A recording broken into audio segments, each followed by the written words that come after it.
The otter who built bridges from broken wood. The river came without warning. One night, while the village of Sungaitamai slept beneath a sky full of stars, the water rose. Quietly at first, a soft, breathless rising, like a chest filling with air. Then faster. Then all at once. By morning, the bamboo bridges were gone. The fish traps were gone.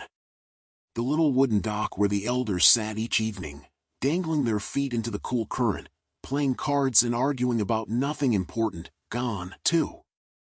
What remained was mud and memory and the ghostly outlines of where things had once stood, and a silence so heavy it settled into the lungs like river silt. The people gathered on the higher ground, wrapped in whatever they had managed to carry. They stared at the ruin below and, as people often do when the world has broken without their permission, they began to argue. Some said the new bridge should be built of stone. Others said there was no stone nearby and no time. The carpenter believed the old bridge had been built wrong from the beginning, and now was their chance to rebuild it properly. The headman raised his voice above the rest, calling for patience, for a plan, for everyone to be quiet and think. No one listened. Words flew like startled birds, sharp, crossing, going nowhere. It was in the middle of all this that a boy named Rafi slipped away. He was 9 years old and had learned early that the loudest voices were rarely the most interesting ones.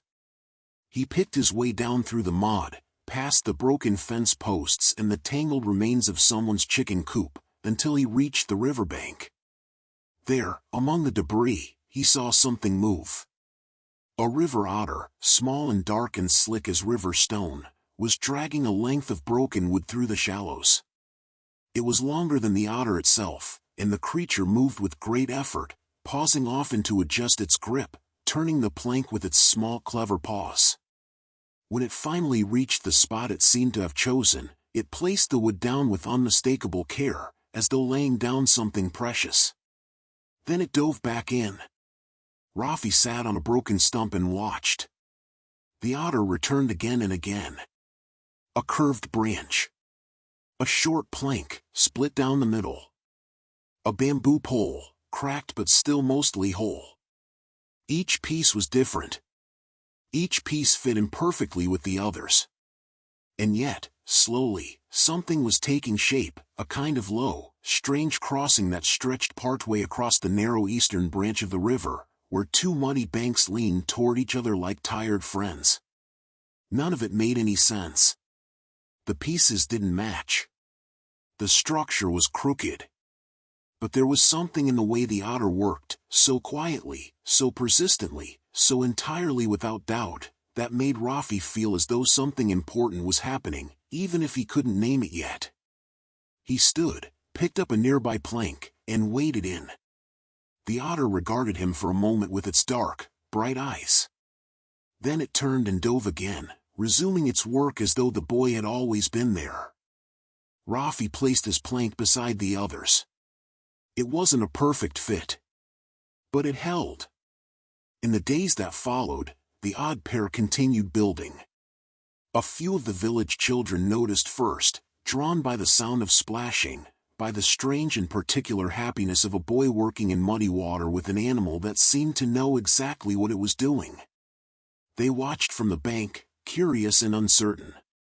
Then one by one, they climbed down.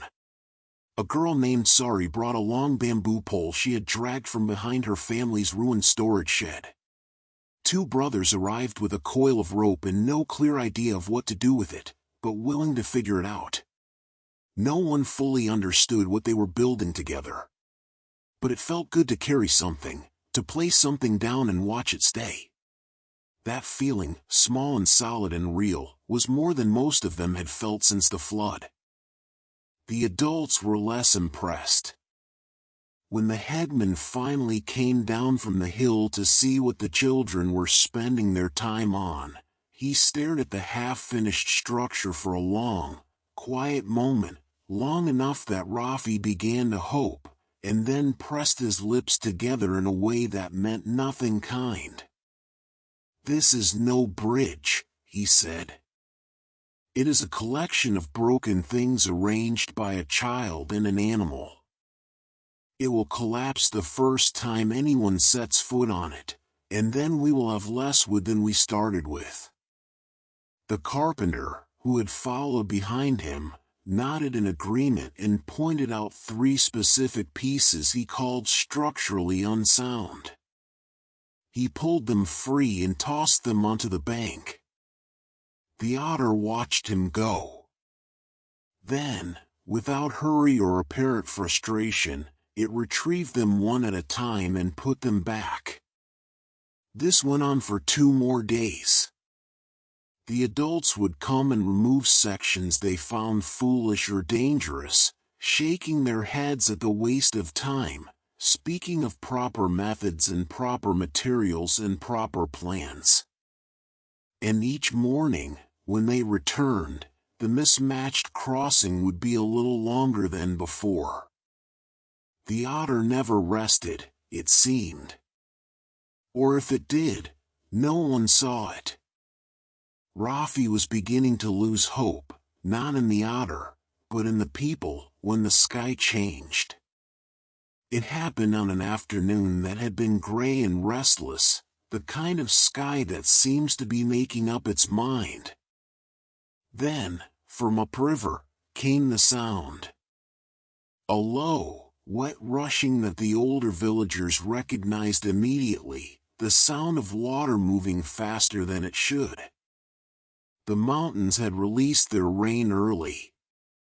A second flood was coming.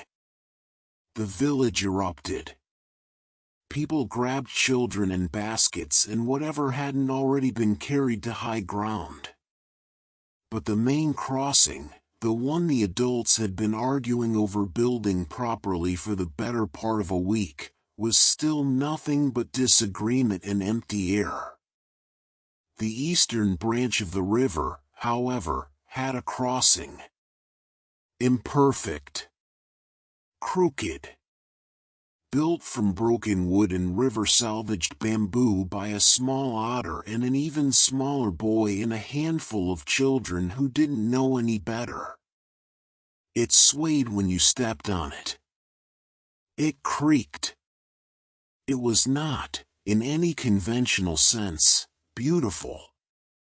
But it held. The grandmother with her bundle of cloth walked across it with slow, careful steps. The carpenter crossed it carrying his tools. The headman, last of all, crossed it without a word, looking straight ahead, his jaw set in the particular way of a man who has changed his mind but is not yet ready to say so. The otter watched from the water's edge, its chin just above the surface. As the last person crossed, it made a small, satisfied sound and then slipped beneath the current and was gone. They found it again the next morning, when the floodwaters had calmed.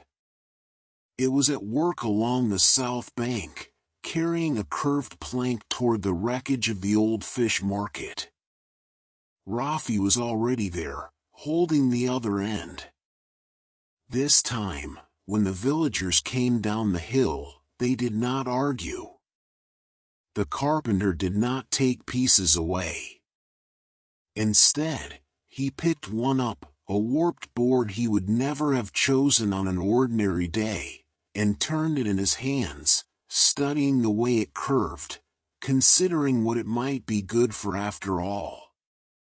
An old woman brought rope she'd salvaged from her shed. A young man brought nails in a pouch tied to his belt.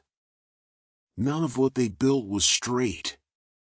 Very little of it matched.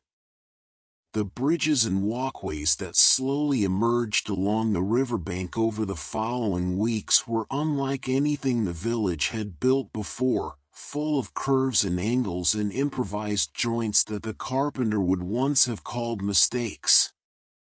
But they were solid. They were there. And walking across them, you got the feeling that the river itself had had some part in designing them, the way the pieces fit together like things that had been shaped by the same water. Rafi came to understand, over time, what the otter had known from the beginning, or perhaps had simply felt, in the wordless way that animals understand things that humans have to learn slowly and through difficulty. Hope is not the same as certainty. It does not wait for the right conditions, the right materials, or the agreement of everyone in the room before it begins. Hope does not ask permission. It looks at the broken pieces and asks not whether they are good enough, but what they might become when placed beside each other with care and patience. It starts anyway, imperfectly, persistently, without applause, placing things down and returning again when they are taken away. It rebuilds. Quietly. Again and again. That winter, when travelers passing through asked the people of Songay Damai about the unusual bridges along their river, the ones that curved and leaned and seemed built from whatever the water had left behind, the villagers would smile and say that an otter had designed them. Most travelers assumed this was a joke. The people of Songay Damai knew better. And so, along the quiet river, the bridges stood, reminders that even broken pieces can carry us safely home.